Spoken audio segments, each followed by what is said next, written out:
नागपुर के Hingna MIDC स्थित Mahindra company के कामगार विभिन्न मांगों को लेकर आंदोलन कर रहे हैं। कंपनी के मुख्य प्रवेश द्वार के सामने कामगारों ने धरना शुरू किया है। पीएफ, ठेका कर्मचारियों को स्थायी करने समेत कई मांगे उठाई गई है। नागपुर के हिंगना एमआईडीसी परिसर में महिंद्रा कंपनी के कामगारों ने अपनी विभिन्न मांगों को लेकर आंदोलन शुरू कर दिया है।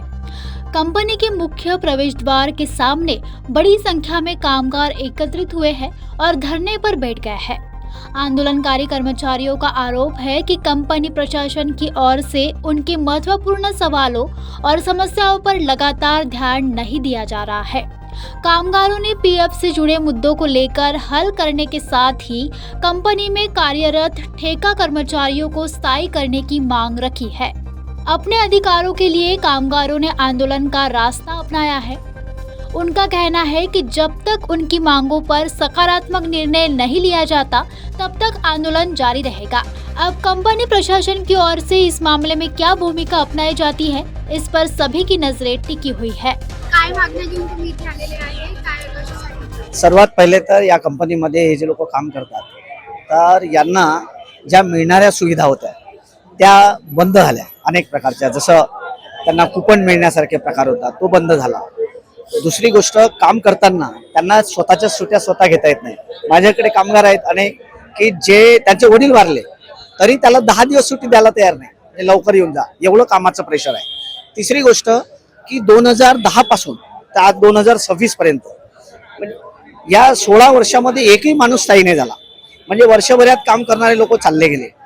तिसरी महत्वाची गोष्ट की यांना अप्रेंटिसशिप म्हणून म्हणजे गव्हर्नमेंटच्या अप्रेंटिसशिप हात घेण्यात आलं। पहिले कमीत कमी 3 वर्षाची अप्रेंटिसशिप, नंतर 2 वर्षाची, नंतर 21 महिन्याची, आता ती 1 वर्षाचीच आहे। मग उरलेला काळ काय, तो 1 वर्षात शिकतो त्याला ठेकेदारीत घेतल्या जाते।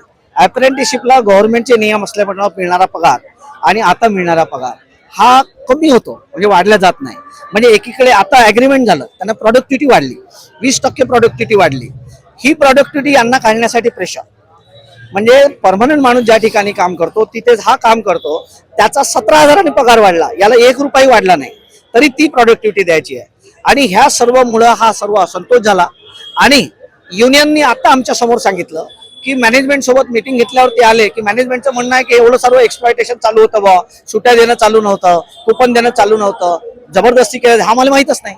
आणि युनियन म्हणजे युनियनची जे मॅनेजमेंट आहे त्याला कल्पना नाही, मॅनेजमेंटला कल्पना नाही, म्हणजे असा यांच्याकडे बघण्याचा दृष्टिकोन एकंदरीत हा मानवतेचा नाही आहे। म्हणून यांची जी डिमांड आहे ती पहिली डिमांड आहे की इथं असणारे 100% लोक परमनंट करा, म्हणजे आमच्या नंतर येणाऱ्या लोकांचं पण एक्सप्लॉइट होणार नाही।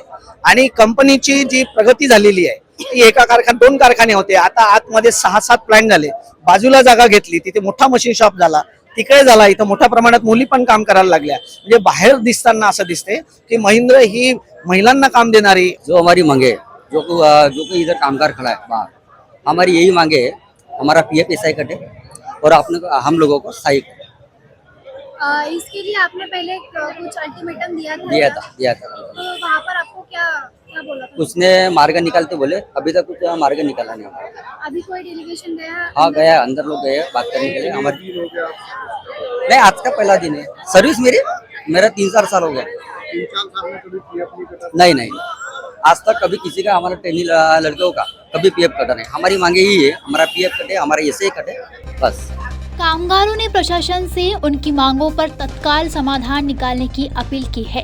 अब देखना होगा कि कंपनी प्रबंधन आंदोलन को लेकर क्या कदम उठाता है और कब तक मांगे पूरी होती है।